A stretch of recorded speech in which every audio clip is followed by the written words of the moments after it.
Don't ask how big a business is, ask if it's light enough to pivot when needed. This isn't advice, it's a challenge.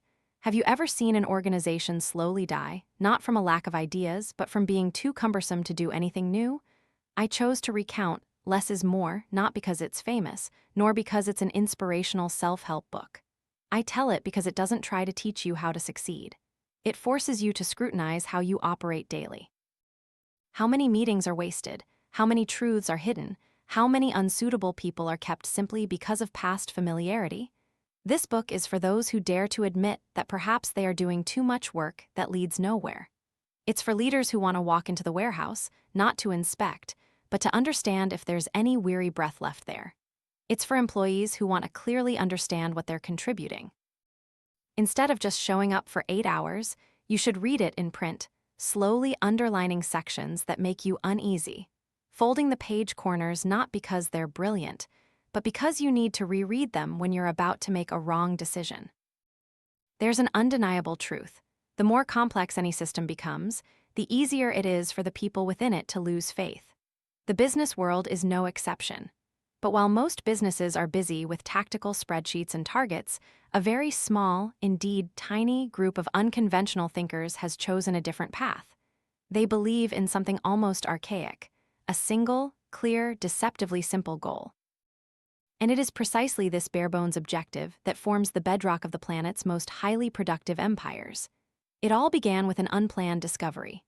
The author, initially intending to write a concise, practical book, found himself pulled into a labyrinth. After numerous meetings with CEOs, factory workers, store staff, and customer service departments, he discovered that all companies with outstanding productivity didn't start with tactics, they started with culture. And that culture always revolved around one thing: a single, simple, overarching goal. These aren't grand visions framed in executive lobbies, nor missions printed in capital letters in annual reports. This is a goal that, when a warehouse worker unloads goods, a cashier rings up a sale, or a technician wipes grease from a machine axle, they know precisely what they are contributing to. They don't need a map, they have a compass. Let's talk about Lantech, a company with a name that evokes nothing but a sense of technicality. They manufacture packaging equipment. More specifically, they invented a way to wrap packages with stretch plastic film instead of using heat to shrink nylon sheets.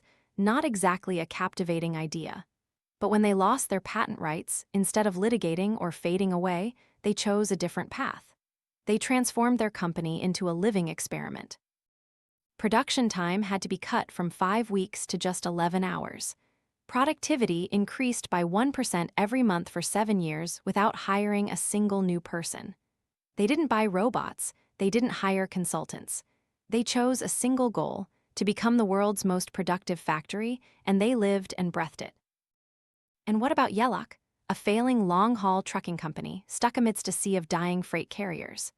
The new CEO, Bill Zone Last, stepped in, not with a 100-day plan, but with an audacious declaration: "We are no longer a trucking company, we are a service business." From there, he began demanding employees learn from Starbucks, not from freight companies like ABF Freight or Consolidated Freightways. Customers were no longer just shippers, they were people being served. Zone Last didn't just preach. He visited every facility, organized every meeting, recounting stories of every failed customer phone call employees had made. He didn't threaten or paint grand visions, he evoked a sense of loss. And before everyone could even redefine what service meant, Yelloc became a spectacular recovery model. If you think the story gets softer with IKEA, you're mistaken. Ingvar Kamprad, the furniture mogul with tens of billions in assets, still drove his own car and wore a $17 watch because it was waterproof. But what made IKEA a giant wasn't the self-assembling tables. It lay in the manifesto of a furniture dealer that Kamprad wrote in 1976. In it, he declared that beautiful design isn't exclusively for the rich. Beauty must belong to the masses, and to achieve that, everything had to be simplified, from production to packaging, from showrooms to warehouses. If you couldn't disassemble a table to fit it compactly into a car, IKEA wouldn't sell that table. It was simply a matter of survival. But not everyone is stubborn enough to live and die by a simple goal. Jack Stack, CEO of SRC Holdings, was once just a machinist. He didn't understand financial reports, but when Harvester, the parent company, began to spiral into crisis, he proposed a daring plan to buy out the factory with a debt-to-equity ratio of 89:1. SRC was like a tattered ship in a financial storm. Stack didn't appeal to loyalty. He taught all his workers how to read and understand profit and loss statements, balance sheets, and cash flow. Everyone knew which numbers they impacted, and his goal wasn't to increase profit, but to turn every worker into a business-savvy individual so they could all survive together. 20 years later, SRC not only survived, it thrived. But this grand, simple goal has a paradox. It cannot be imposed from the top down. It cannot be forced or borrowed. It can only be born from a moment of profound internal realization for the leader. Pat Lancaster, the founder of Lantech, only saw the truth when he lost his patent lawsuit. Jack Stack only found the solution when the bank pushed him to the wall. Bill Zone last realized Yelloc was slowly committing suicide when he heard an employee hang up on a customer with a "thanks for calling. Have a nice day," after refusing to serve them. And Ingvar Kamprad had his awakening when he witnessed firsthand a working-class family in Italy living in a dark room with a worn-out table that didn't provide enough light. No strategy begins with a PowerPoint presentation. They all start with a pang in the chest, a choked throat. A moment when a leader is forced to ask, "What am I truly here for?" Set aside the formulas. Stop believing in lean management systems, big data analytics, 360-degree measurement systems. If you cannot define your company's reason for existence in a short, clear sentence that requires no explanation, then you don't have a strategy. You're just circling aimlessly with tactics. And the last, most peculiar thing is that when an organization starts to live and die by one simple, overarching goal, other objectives will gradually reveal themselves. When Lantech produced a machine in 11 hours instead of 5 weeks, they realized order entry took a whole week. They focused on that. Once resolved, they then noticed financial reports weren't available until the 25th of the month. They reduced that to the 1st of each month. Productivity is a domino game, but you have to know what the first tile is. There's one thing consistently undervalued in modern business: patience. The world is obsessed with speed, technology, trends, and overnight transformations. But in companies with exceptional productivity, once a simple, overarching goal is established, the next phase is always a quiet, sweat-soaked struggle. The hard work begins. Everyone wants to do something grand, but very few are willing to start with the mundane. To achieve their grand objectives, less-is-more companies don't seek spectacular breakthroughs. They start by perfecting boring tasks, meticulously precise in every tiny process, every action, every seemingly insignificant decision. Their first commonality: an absolute refusal of complexity. Anything that doesn't contribute to the goal is eliminated, without hesitation, without regret. For instance, at Lantech, instead of continuously upgrading their production lines with new technology, they completely halted production of a machine series that accounted for 50% of their revenue, simply because it slowed down the entire system. This was a decision any CEO might call financial suicide. Yet this drastic cut helped them triple their delivery speed, allowing them to capture the entire market from their competitors. Yelloc was no exception. Bill Zone last didn't go to the office to sign papers. He went to the warehouse, the truck yard, and the dispatch station. The first thing he checked wasn't a revenue report but the vehicle maintenance schedule, because he knew a truck sitting idle meant a disappointed customer.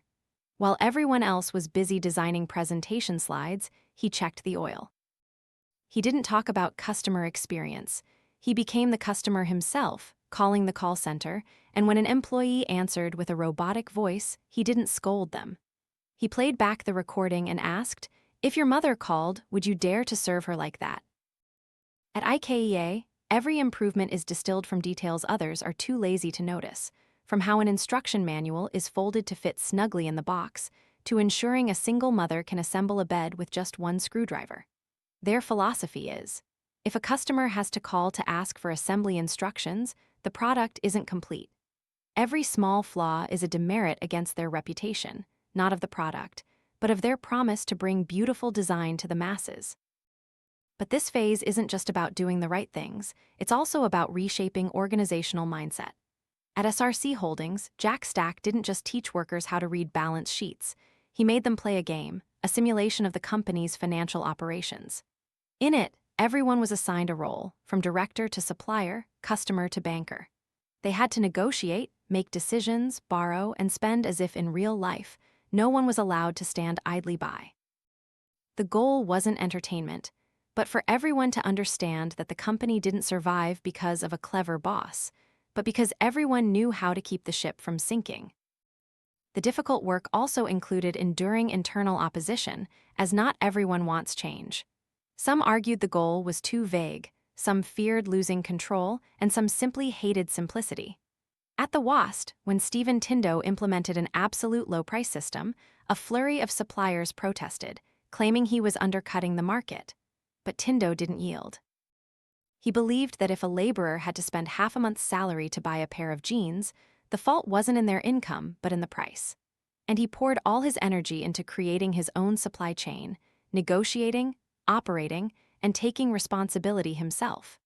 A few years later, customers queued long outside the WAST stores while competitors sat in boardrooms complaining about raw material costs.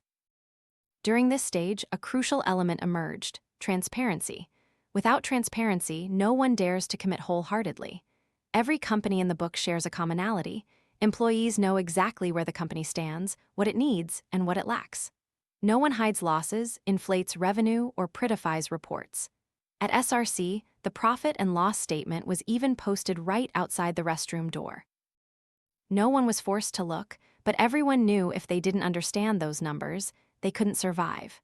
You could call it a culture of comprehensive responsibility, but in truth, it's just a way to transform a business into a community where people don't just come to work.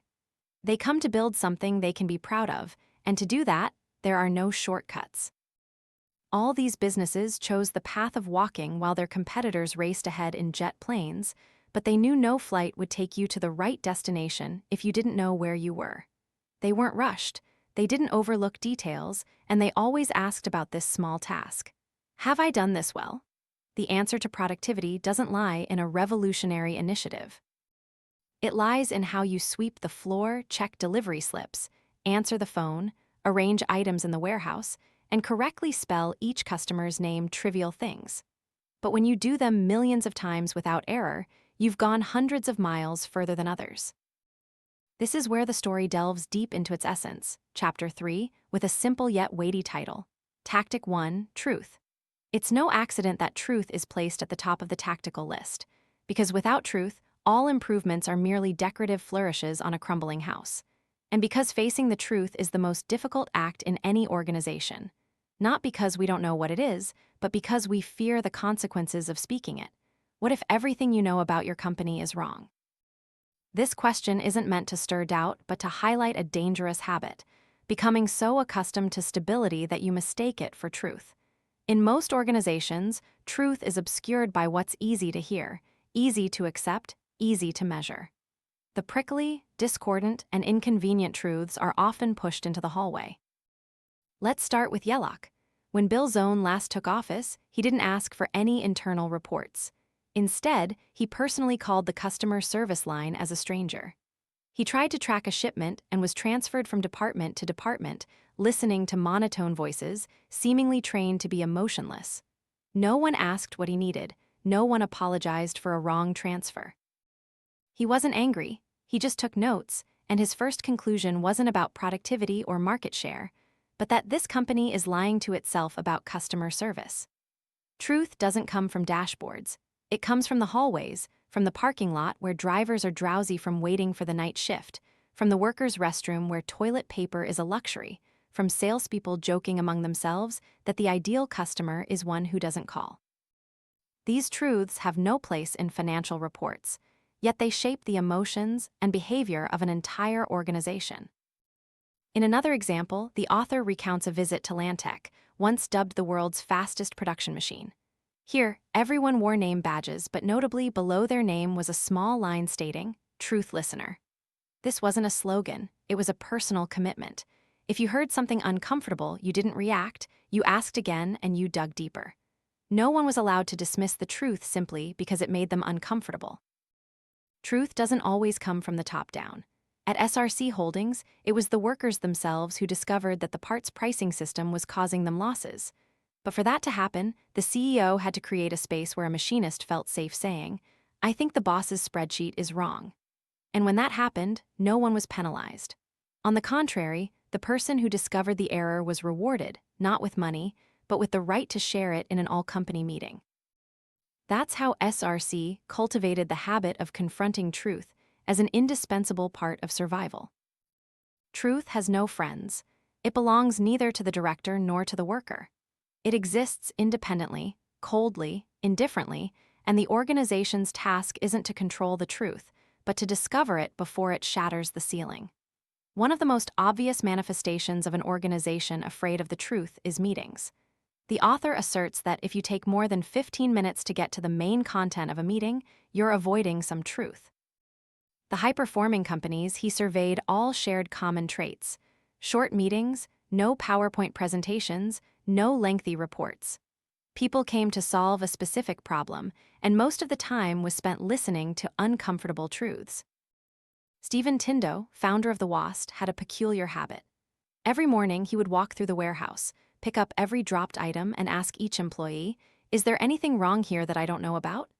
He never got an immediate answer, but he kept asking day after day, and by the third week, a shy new employee revealed that the pricing system was incorrectly calculating inventory, a small error. But when fixed, the company saved millions of dollars. The fear of truth is what hinders all progress because to improve, you must start from where you are. If you don't know or dare not admit where you stand, every subsequent step is meaningless. This is especially true in an age of information overload, where data can be used to prove anything. Truth gets drowned in context, distorted by prejudice, and polished into an acceptable reality. But high-performing companies do not accept softened truths. They respect what makes them uncomfortable. At IKEA, if a product is returned more than 3 times in a month, the entire production line is halted for investigation, not to assign blame, but to understand what's happening. The truth isn't buried with user error as an excuse. It's dissected to its core. Truth won't kill you, but delaying facing it might. And if you think the truth will simply appear when needed, you're mistaken. It only reveals itself when invited. Otherwise, it will stand outside, knocking incessantly, until you're exhausted in a building full of assumptions. Every system tends to become complex over time. It's an organization's self-preservation instinct. Add processes to avoid errors, add layers of hierarchy to control, add forms to track. But like an overweight body, complexity doesn't nourish. It only slows down every movement.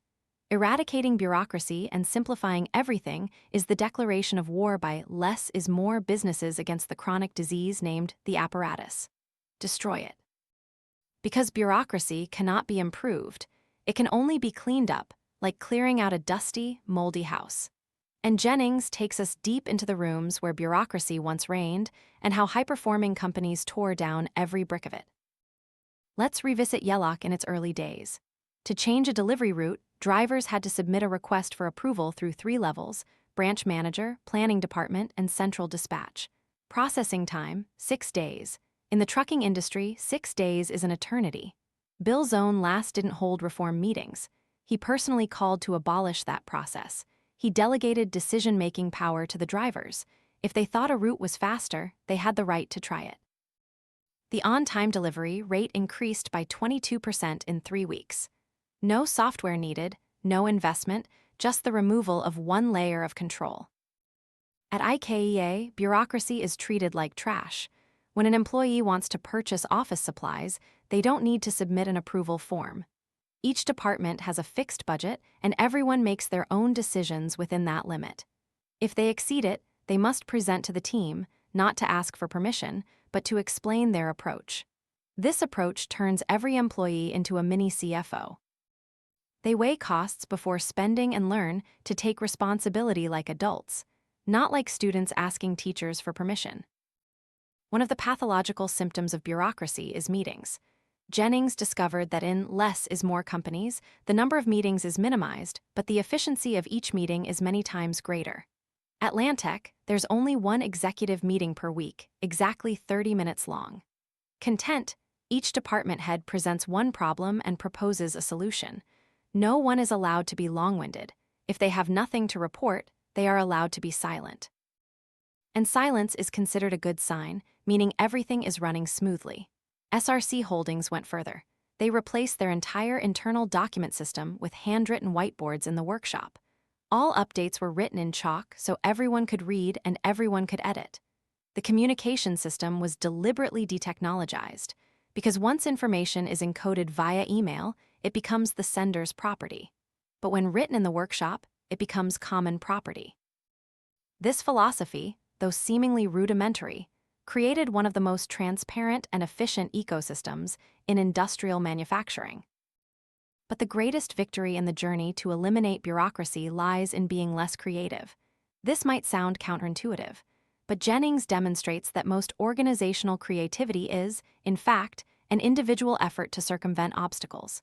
When a system is cumbersome, people are forced to devise shortcuts. And then those very shortcuts are exaggerated into innovative initiatives and flexible spirits, while the root remains rot. Less is more. Companies do not encourage flexibility. They design processes so simple that flexibility isn't needed, and therefore, they don't have to reward anyone for doing things correctly, because correctness is a given. Jennings tells of a factory in Northern Europe that once had 14 layers of management. When the new CEO took over, he fired 9 people within a week. Not because they were weak, but because they were unnecessary. The outcome wasn't chaos, as predicted. On the contrary, productivity increased by 19%, management costs were halved, and employee satisfaction soared because, for the first time, they were able to work without supervision. A word that shouldn't exist in an environment of trust. So what makes bureaucracy so persistent? The painful answer is that it creates a sense of control. But control is not trust. And in a world driven by speed and data, any delay waiting for approval, reports, or meetings is a form of internal sabotage. Less is more. Businesses don't dismantle bureaucracy with slogans. They do it with thousands of small decisions, cutting a department, eliminating a form, empowering the doers instead of the supervisors. Simplification isn't about doing less work. It's about clarifying who is responsible, who decides, who needs to know. And most importantly, if a task doesn't directly serve the customer or the company's grand objective, it's eliminated. Ruthlessly. Because every minute spent approving reports is a minute not spent solving real problems. If you cannot explain a process in 5 steps or fewer, you've been swallowed by bureaucracy. And if a step exists only because it's always been there, that's where you need to start digging. No one wants to be the first to say this, but in every organization striving to move forward, there will always be people who must leave. Swiftly removing unsuitable managers and leaders is a direct blow to one of the oldest and most deeply rooted illusions in business. That people can be trained to fit, that with enough patience, everyone will eventually improve, that firing someone is a leader's failure. Retaining an unsuitable manager is silently poisoning the entire organization. Because the leader sets the cultural rhythm, and if the heart pumps toxic blood, the entire body will be infected, without exception. Let's begin with a paradox. The world's most productive organizations are not easy places to work. On the contrary, they are demanding, but not with coldness, but with transparency. Talented individuals are immediately empowered. Those not yet proficient are quickly trained, and unsuitable individuals, even high-level managers, are politely asked to leave not out of animosity, but out of respect. At Yelloc, in the first year under Bill Zone last, nearly 40% of the management team was replaced. There were no media scandals, no class action lawsuits, because he didn't fire people in the traditional way. He engaged in dialogue. He set clear criteria. If you cannot inspire your team every day, if you need superficial presentations to explain your existence, you should not continue. And strangely, many people withdrew voluntarily, not because they were disliked, but because they realized they were no longer part of the future. At Lantech, Pat Lancaster had an unusual policy. Any manager who received more than 3 complaints from employees about the same behavior would be sent back to the workshop to do manual labor for a week, not as punishment, but to reset their perspective. This created a standard without needing formal regulations. A leader must first know how to listen, and if they can no longer hear, they should step aside. IKEA went further. In one restructuring, they eliminated an entire layer of management, not because there weren't talented people, but because they discovered that layer only existed to relay information between two other layers. All affected individuals were offered internal consulting roles if they wished. Half accepted, half resigned. No one was fired. They were freed from roles that were no longer truly necessary. It's about the courage to do the right thing at a difficult time. Because keeping someone out of loyalty, deference, or past contributions means prioritizing emotion over mission. Jennings emphasizes, an organization does not exist to satisfy its personnel. It exists to achieve a grand goal. And if someone, no matter how great their past contributions, is hindering that goal, keeping them on is a betrayal of the collective. At SRC Holdings, Jack Stack once had a close associate who had stood by him since the early days of the startup when the company was just a pile of rusted machinery. But as the organization began to expand, this person constantly objected to sharing financial reports with the workers. He feared they wouldn't understand, they would get confused, they would misuse the information. Stack tried to persuade, train, and dialogue. Finally, he asked the person to leave, not out of impatience, but because he understood that systemic fear is the seed of collapse. The question then is, what constitutes unsuitable? Jennings doesn't provide a rigid definition. Instead, he proposes a set of indicators. Someone who doesn't build trust. Someone skilled only at control, not connection. Someone who talks more than they do, better at presenting than problem solving. Someone feared by subordinates, but not respected. And most cruelly, someone who once fit perfectly but no longer does because the organization changed, the market shifted, the culture moved forward, and they chose to stand still. When you remove an unsuitable manager, you're not just reducing overhead, you're sending a signal that this company operates on principles, not relationships. And when that's repeated enough, it creates a cultural standard without needing written rules. Here, everyone has an opportunity, but no one is exempt from responsibility. Here, loyalty doesn't replace effectiveness, and sincerity isn't an excuse for stagnation. Less is More offers a message that is both paradoxical and challenging. No layoffs. Not because the author believes in textbook humanitarianism, nor because he is naive to financial pressures, but because over years of observation, he realized that layoffs are the clearest sign that leadership doesn't understand their own company. In many companies, personnel are seen as costs, and costs, like everything else on a spreadsheet, can be optimized. The easiest way to increase short-term profit is to cut spending, and the fastest way to cut spending is to cut people. But he calls this scalpel accounting. It might help a patient survive surgery, but rarely makes them healthier. Less is more. Companies do not pursue profit by reducing people. They do the opposite. They invest more deeply in each individual so that everyone can create more value without being forced. They don't ask, how can we spend less? They ask, how can our people do more intelligently, more meaningfully? At SRC Holdings, when the economic recession hit and orders plummeted, CEO Jack Stack didn't lay anyone off. Instead, he convened all the workers and stated plainly, we have two choices. Either a few people leave or all of us reduce our hours and find more work to do. No one objected, no one grumbled, because they knew that when the market recovered, the company wouldn't have to spend months rehiring, retraining, and rebuilding morale. They maintained their speed because they kept their team. At Yelloc, Bill Zone last faced a similar decision when fuel prices skyrocketed and shipping demand stalled. Wall Street analysts suggested he restructure personnel, a soft way of saying lay people off, but he refused.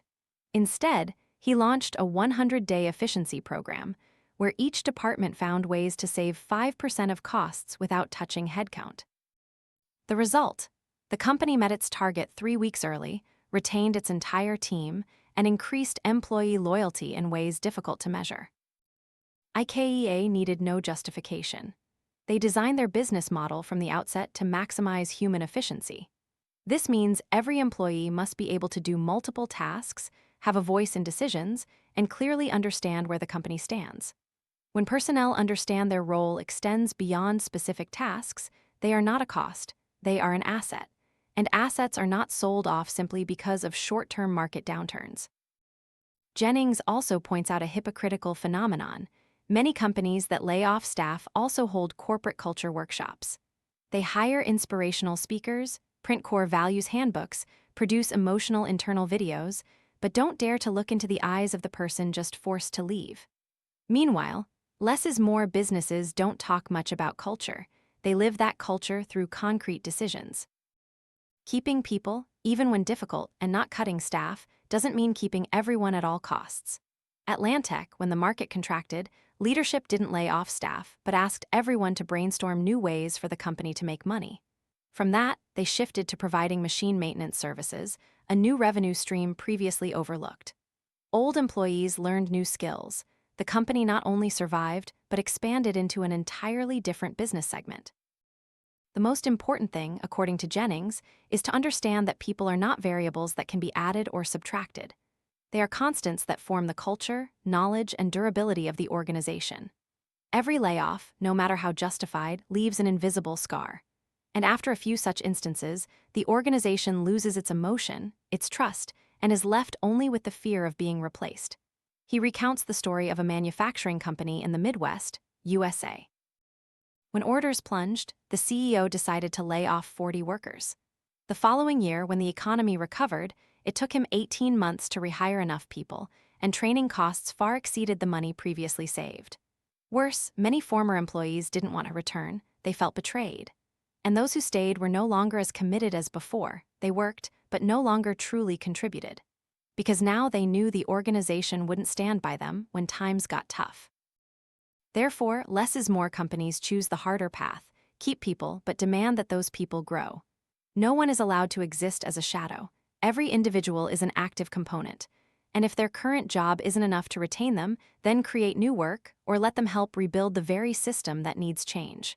Not cutting staff is not a moral strategy. It's a cold, practical economic tactic. But it's humane because keeping people, if done correctly, doesn't weaken the organization. On the contrary, it's the only way to preserve internal resilience in a world that changes by the hour. The acronym LDKD-CDDLDNLG at first glance resembles a typo or an internal code only insiders understand. But delving deeper, we realize this is a challenging provocation. Do it right when everyone unites to boost profits. Or, more directly, when everyone is aligned, do you dare to share the profits fairly? This is a chapter about risk, not financial risk, but the risk of trust, because profit sharing is often taboo in most organizations. People readily talk about culture, sharing, mutual development, and long-term partnership.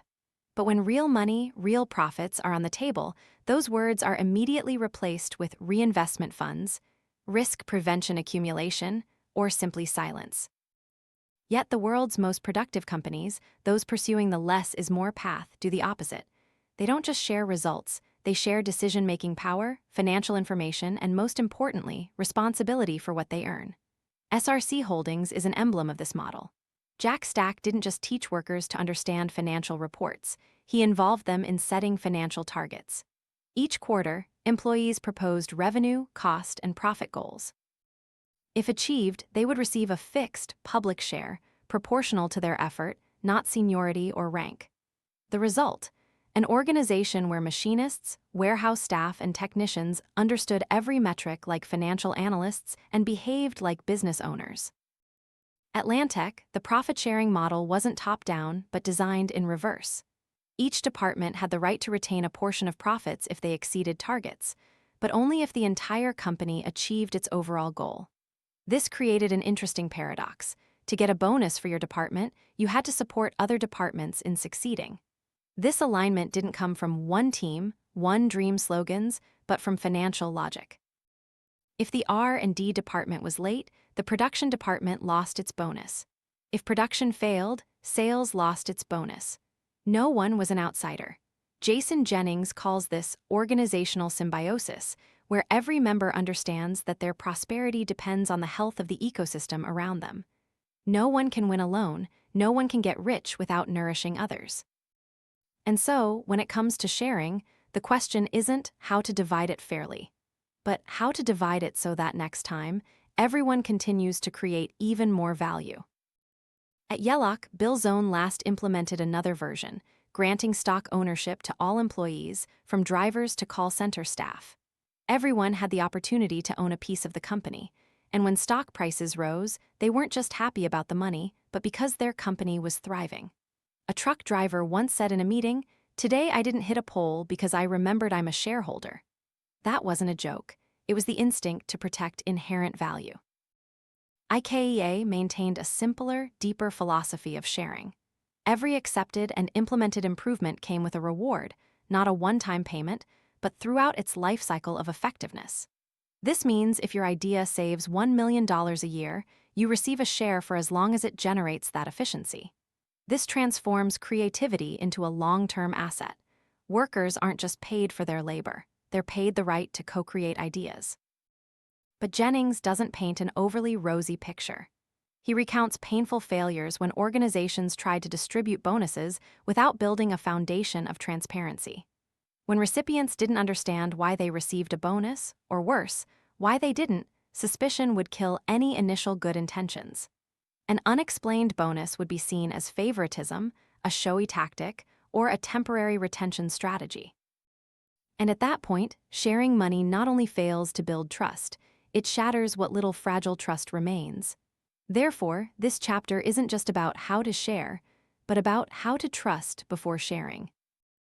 Less is more companies all build a foundation of open financials. Everyone knows if the company is profitable or losing money. Everyone understands why one department received a bonus and another didn't. No one just sits and listens to reports. They participate in writing those reports. And so, when money is distributed, it's a reward for a shared journey of steering the ship together, not a gift handed down from the captain. Do you dare to live in an organization where everyone knows how much they are paid? And why? If the answer is no, then perhaps you don't trust your organization enough, or that organization doesn't trust you enough to invite you to the real feast, where rights go hand in hand with responsibilities, and money is no longer taboo, but a catalyst for lasting commitment. There's a common paradox in the modern business world. The more financial reports a company has, the fewer people truly understand if the company is thriving or dying. True financial levers is a merciless expose of the data matrix many businesses inflict upon themselves to blind their own eyes. If you could only choose 3 numbers to monitor your company's health, what would you pick? Most leaders would answer revenue, profit, and cash flow. But Jennings argues this is wrong, because while these numbers are important, they are all asterisk results asterisk. What a business needs to track are the asterisk causes asterisk, the things that lead to those results. In high-performing companies, the first thing identified isn't a revenue target, but the real financial levers. Factors that can be adjusted, monitored, and most importantly, understood by everyone in the organization. These levers aren't the same for every company, but they all share one characteristic. They are simple enough to be written on a whiteboard in the warehouse. At SRC Holdings, the 3 most critical metrics were days of inventory, cash conversion cycle, and new contracts per salesperson. No EBITDA growth, no improved gross profit margins. All were concrete numbers that any worker could understand and influence. Jack Stack shared, "We don't teach our workers how to be financiers. We teach them how to master the company's destiny through 3 simple clocks." IKEA is similar. They aren't obsessed with market value or weighted average cost of capital. Instead, they track 3 factors: shipping cost per unit, product return error rate, and the time from when a customer enters the store to when they leave. Each metric has immediate actionable implications. If shopping time increases, it means customers can't find their way. If the return rate is high, it means there's a design problem. If shipping costs rise, it means the supply chain is leaking. The problem is that most companies today are so immersed in data that they no longer see the truth. One CEO confessed to Jennings that every morning he received 17 reports, from marketing to finance, operations, HR, customer service. But when asked what asterisk really told him if the company was okay, he fell silent. That's the deadly trap of metrics that makes us think we're in control, when in reality we're being poisoned by excess information. Less is more companies avoid this by simplifying their measurement systems. Each department has no more than 3 metrics, and the entire company focuses on no more than 5 core financial objectives. This focus creates what Jennings calls cognitive discipline, the ability to discern what truly matters amidst the noise. But there's an even more subtle element. These core numbers are not just management tools, but cultural training tools. At Lantech, the time to produce one machine was written on a large whiteboard in the middle of the factory. Every day, that number was updated manually. If today it took 13 hours, it meant they were 2 hours behind target. Everyone saw it, everyone understood it, and everyone knew what they needed to do to shorten it. No hidden KPIs, no fancy dashboards, just cold, hard transparency that made everyone feel involved. Yelloc implemented a different strategy. They linked financial metrics to stories each quarter. The finance department sent out an internal newsletter that wasn't a spreadsheet, but narratives derived from the numbers. For example, if fuel costs increased by 8%, they didn't just say, "save gas." They told the story of a driver who found a shortcut, saving 12 km and $18 per trip. These stories created emotion, and emotion connects to action. When leaders don't clearly define key financial levers, the organization will define them itself, often incorrectly. Employees will think, "The company cares about profit, so I'll push customers to buy more," or "We need to save, so I'll cut back on after-sales service." And these inferences, if not corrected promptly, will kill the customer experience, brand reputation, and even internal ethics. Therefore, identifying key financial levers is not just a management task. It's an act of defining the organization's very nature. When you say, "We care about delivery time," you're putting the customer at the center. When you say, "We track productivity per employee," you believe in individual capability. Every choice is a declaration. If you cannot teach a new employee the 3 most important numbers of the company within an hour, you don't know how your company is operating. In the operational world of mid-sized companies, systems are often seen as support tools, a way to organize, a framework to keep everything from falling apart, a way to systematize things. Jason Jennings offers a completely different definition, almost a paradigm shift. A system is not a tool, it is the living body of the organization. If you had to explain to an outsider how your company operates not its goals, not its mission, but how it breathes, walks, talks, and reacts, what would you say? Most managers would talk about processes, software, forms, tools, but less is more companies start with a simpler question.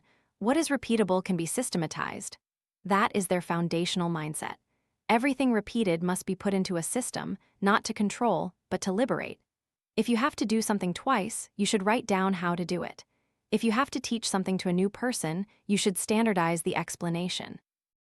If you have to think too long to decide something that has happened repeatedly before, then you are wasting valuable energy on something that should have been automated long ago. SRC Holdings is a master at this. They transformed all critical skills, from assembly to cash flow forecasting, into modular processes. But unlike the cookie-cutter process writing of bureaucratic companies, at SRC, processes are collective assets. Anyone can suggest improvements, updates, modifications. Each department has a living operational manual, handwritten, in the language of the people directly doing the work, and thus it's vibrant, flexible, not a rigid set of rules. IKEA doesn't call it a system, they call it a flow. From product design, display, to packaging and shipping, everything is programmed not just to optimize costs, but to create a seamless experience. If you've ever walked through IKEA and bought a lamp you didn't intend to, that wasn't accidental. It was the result of a system that guides behavior. And the strange thing is, that system doesn't make you feel forced, it makes you feel like you're choosing. Yelloc once had an old, convoluted system. Truck schedules were planned through a slow server system with countless conflicting rules. Bill Zone last didn't ask for a software upgrade. He asked, "Do we want the trucks to run on time or on system?" And when the answer was clear, he had the entire system rebuilt from scratch with the participation of the drivers themselves. The result wasn't just improved speed, but a sense of ownership. This system is mine, not something that dictates to me. A good system is one that disappears, meaning it runs so smoothly that no one has to notice it. Like the respiratory system, you don't need to think about breathing, but you'll die if it malfunctions. The ideal system isn't something to show off, it's something that makes people do the right thing naturally. And to achieve that, there must be a core design that is both simple and deep enough to cover all exceptions. However, systematization is not mechanization. Less is more companies all avoid the trap of writing procedures for everything. They understand that systems are created to serve people, not to replace them. And so, where decisions require emotion, intuition, or are tied to special contexts, they let people decide. The system is not allowed to be emotionless. It must support emotion, not suppress it. This leads to a very interesting consequence. Employees feel supported, not controlled. A machinist at Lantech once said, "I don't have to guess anymore. Everything I need is in the system, and if what I need isn't there yet, I'll write it in." That simple statement is the pinnacle of mastery. A person who masters their work isn't someone who knows everything, but someone who knows how to create systems so that those things are always there. If an important activity cannot be taught to a new person in 3 days, you don't have a system. If every time you replace someone, you have to rebuild from scratch, you don't have a business. You have a series of talented individuals patching up for each other. And if your business depends on a few irreplaceable individuals, you are living in a false illusion of safety. A small web design company where each project used to be a new adventure. The client asked for one thing and the team delivered something else. Each designer worked in their own style. After 3 years, they realized they couldn't scale because they had no system. Only when they codified design standards, a brief intake process, a clear pricing structure, and a template library did the company begin to grow. Not because they became more skilled, but because they stopped repeating old mistakes. Continuous improvement is the lifeblood of an organization that wants to endure in an era where everything changes after just one software update. Jason Jennings doesn't talk about improvement as a project, a department, or a competition. He talks about improvement the way a living organism adjusts its every breath to adapt to an environment that changes every hour. Improvement isn't about breakthroughs. Breakthroughs are what the media loves because they have a story to tell, a before and after for filming. But true improvement, in its essence, is a series of small things, so minor that outsiders don't even notice, yet cumulatively they create irreversible differentiation. And that's how companies following the less is more philosophy maintain their advantage not through big pushes, but through thousands of continuous, tireless small adjustments. Lantech once stunned by reducing production time from 5 weeks to 11 hours, but Jennings reveals that leap didn't happen overnight. It was the result of 84 continuous improvements over 24 months, averaging more than 3 improvements per month. There were no grand inventions, just changing to a new production line, adjusting scheduling methods, altering storage locations, changing labeling techniques each time, saving just a few minutes, eliminating a few steps. But when added together, it became an unbelievable leap forward. At SRC Holdings, the concept of improvement isn't displayed in slogans. It's lived through a system called the Great Game of Business, where each department sets its own goals to outperform itself in the next period. If the finance department submitted its report on the 15th of last month, this month they aim to complete it by the 10th. Not because anyone forced them, but because everyone plays the game. How much better can I do compared to yesterday? This spirit spreads throughout the organization. No one defends the status quo. Everyone scrambles to seize progress. At IKEA, improvement is redefined, not in the product, but in the experience. Each store is a laboratory. They track how long customers stop in each area, how often they try clothes, their movement paths, their reactions to signs. A sign changed from red to blue, if it helps customers find the exit 2 minutes faster, will be replicated across the entire system. That's not a marketing improvement, but an improvement in its true essence. Reducing annoyance, increasing satisfaction. No one needs to advertise it. Yelloc improves from its own employees. They have an unwritten rule. If you discover a more efficient way of working, you're not just welcomed, you have an obligation to share it. No one is allowed to keep an improvement to themselves. This culture is fostered by public recognition, not with money, but with acknowledgement each month. The best improvement suggestions are handwritten and posted on a golden board at the entrance to the executive office. No logo, no KPIs, just a line of text and a name. But it makes the person named feel important, not because they were praised, but because they changed the system. Jennings particularly emphasizes something many companies often overlook. Improvement isn't just at the operational level. It must start at the strategic level. If leadership doesn't improve its own thinking, decision-making, and communication, then improvement below is just a coat of paint. A company he consulted had improved its ordering system, reducing delivery time from 7 days to 2. But they then realized the sales department still maintained a quarterly pricing cycle. Improvement was bottlenecked at the top because leadership didn't change its pricing process. The lesson: improvement must be a top-down flow and simultaneously an underground current from the bottom up. Formal improvement: many organizations think it's enough to simply rename departments to continuous development or quality improvement. Jennings says, if you need a dedicated department to talk about improvement, it means the rest of the organization is stagnant. Improvement must be a behavior, not a title, an instinct, not a project. So how do you nurture that instinct? The answer isn't bonuses, it isn't pressure, but trust. Trust that everyone is capable of seeing problems and proposing solutions. Trust that no one is too small to make an impact. And above all, trust that this company is a place where improvement isn't about adding, but about living. Jennings recounts visiting a factory where he asked a welder why he had stayed with the job for 17 years. The man replied, "Because every day I do something a little better than yesterday. No promises of promotion, no stock options, just the feeling that I'm moving forward. Even if it's just a small step, even if no one applauds." That is the essence of continuous improvement. No fanfare, no breakthroughs, no need for fancy titles, just moving forward a little each day and never stopping. The compensation system is the most honest mirror reflecting a business's internal culture. How you pay reveals what you value. How you reward reveals what you're encouraging. And the frightening truth is that most organizations are paying for a behavior they secretly resent. Jason Jennings begins not with data, but with a story about an excellent salesperson who was fired for not submitting complete reports, while another, average in performance but always perfect in form, was promoted. This story isn't isolated. It's a perfect illustration that when compensation is driven by what's easy to measure rather than what's worth measuring, the organization will slide towards formality, procedure, and internal fragmentation. High-performing companies following the less is more philosophy don't view compensation as a motivational tool, they view it as a directional tool.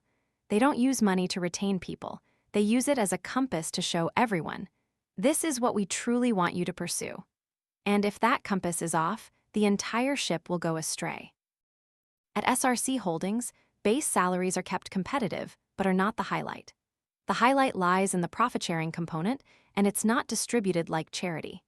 Everyone knows the calculation formula. Everyone clearly sees the numbers that lead to their share. There's no room for suspicion, no gray areas to question whether one is being shortchanged. Transparency is the only way to transform compensation from a management tool into a binding glue. IKEA, conversely, intentionally keeps salaries modest and channels rewards into the work experience itself. They believe that if you need money to feel recognized, perhaps you shouldn't stay, not because they are harsh, but because they don't believe in motivation driven by the wallet. Instead, they create an environment where being heard, being given feedback, and doing work you find meaningful are the real rewards. And strangely enough, that retains talented people more effectively than high salaries. Yelloc applies a straightforward philosophy: whoever creates more value receives more, regardless of rank. This leads to a paradox where truck drivers receive higher bonuses than regional managers. But no one is envious because everyone clearly understands where that value comes from, how it's measured, and who witnessed it. In such a culture, money doesn't create distinction, it creates clarity. Lantech takes a different approach, rewarding behavior, not just results, because results can sometimes be luck, while behavior is a habit. Each quarter, they select 3 core behaviors that need to be spread, for example, sharing knowledge, helping new colleagues, providing quick feedback. Anyone who consistently exhibits these behaviors is rewarded without needing to be tied to a specific number. This makes people see each other not through KPI dashboards, but through daily actions. No one needs to stand out, they just need to do things correctly, consistently, persistently, without fanfare. Jennings poses a profound question: if your compensation suddenly disappeared, would the organization collapse? If yes, it means you're buying loyalty. If no, it means you've built something greater than money, and that is the ultimate goal. There's a raw truth. A compensation system cannot create motivation. It can only ignite or distort existing motivation. If you reward people for being on time, you're saying, "We value presence more than contribution." If you only reward those who exceed sales targets, you're encouraging dishonesty, manipulation, or manipulating others. If you have no principles in rewarding, you're teaching employees that results are less important than proximity to the person with signing authority. An organization is simply a magnified reflection of what it's willing to pay for. If you pay for silence, you'll get a docile crowd. If you pay for individual achievement, you'll get a winner-take-all game.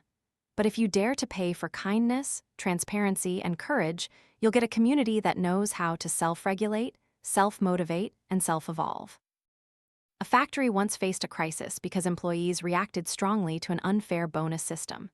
Leadership panicked, organized surveys, hired psychologists, and finally decided to scrap the bonus entirely. In the next 3 months, no one quit, productivity didn't decrease, and everyone gradually became more at ease.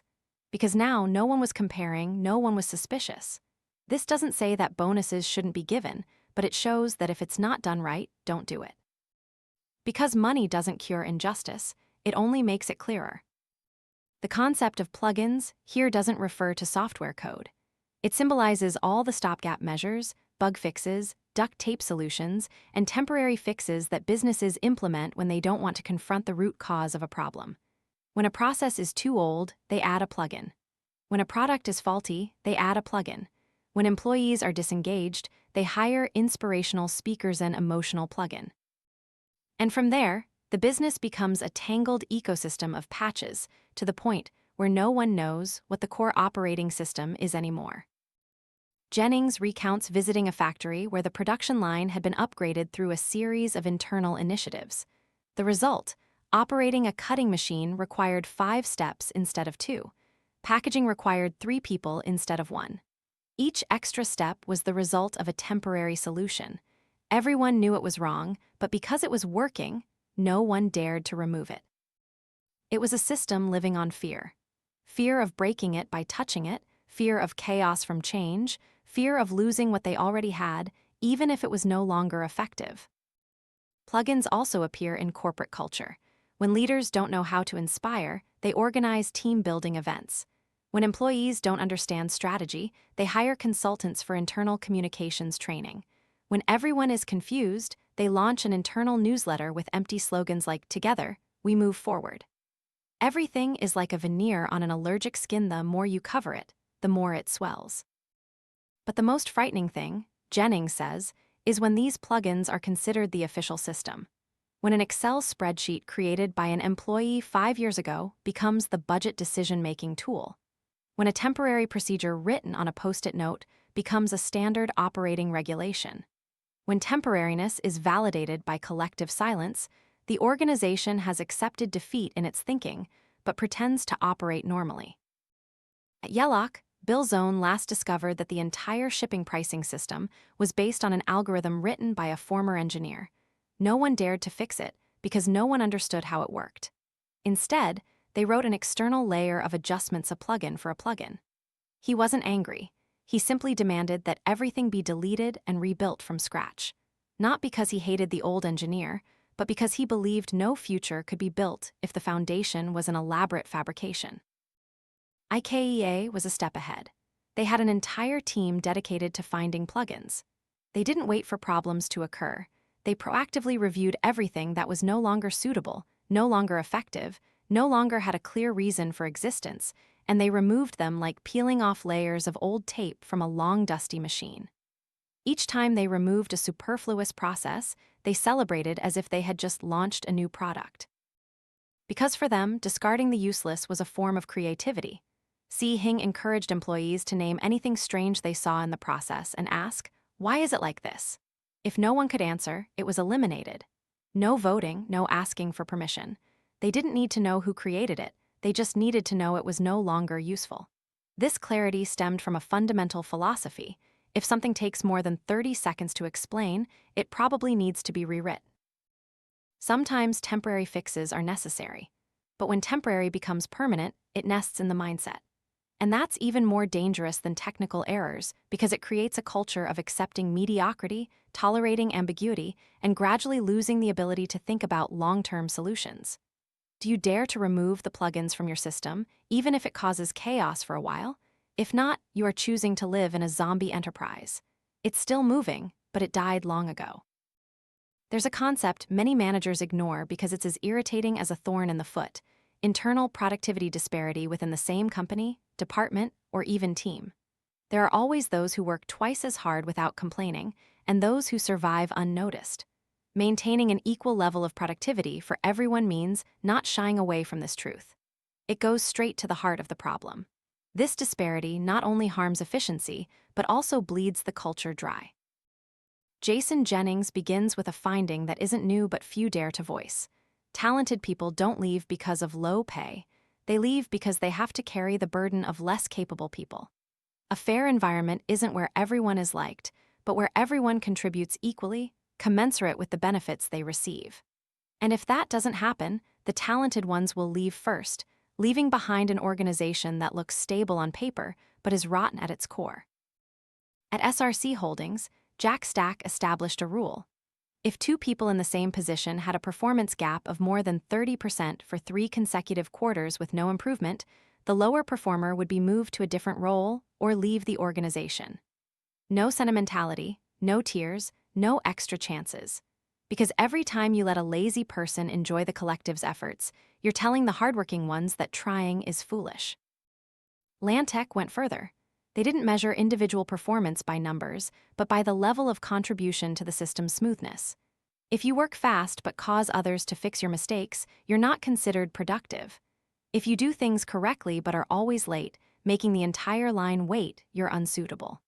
They called this resonant productivity, the degree to which you enable others to do better, not just yourself. Yelloc implemented a different model. Internal productivity rankings were not kept secret. Each quarter, teams publicly shared their results: number of on-time shipments, error rates, customer feedback, not for shame, not for competition, but for transparency. Because transparency is the beginning of fairness, and fairness is a prerequisite for retaining talented people. At IKEA, productivity isn't measured by units of time, but by the quality of initiative. For example, if an employee proposes a change that shortens the shopping experience, they are recognized as highly productive, even if their working hours aren't exceptional. They view productivity as a holistic form, encompassing creativity, collaboration, and self-motivation. Anyone who merely knows how to work on time but never thinks one step further will not be called productive. Jennings says that most organizations fail not because there are too many weak people, but because no one dares to name the inequality in contributions. Bosses fear offending, colleagues fear being disliked, HR fears disputes.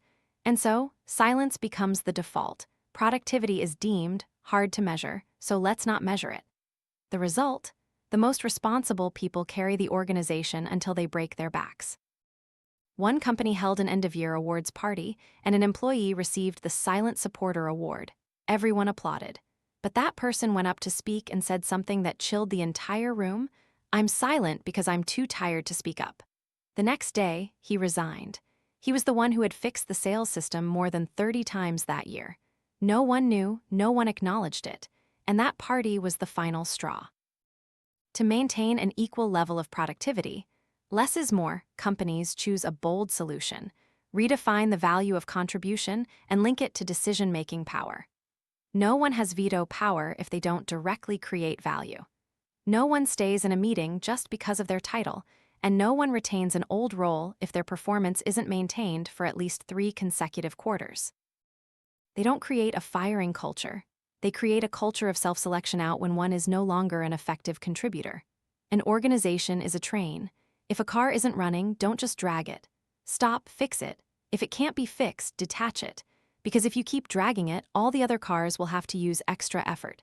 And then, one by one, they will tire, break down, and fall apart. A lean mindset doesn't whisper anything. It's a direct gaze, a firm handshake, and an unvarnished question.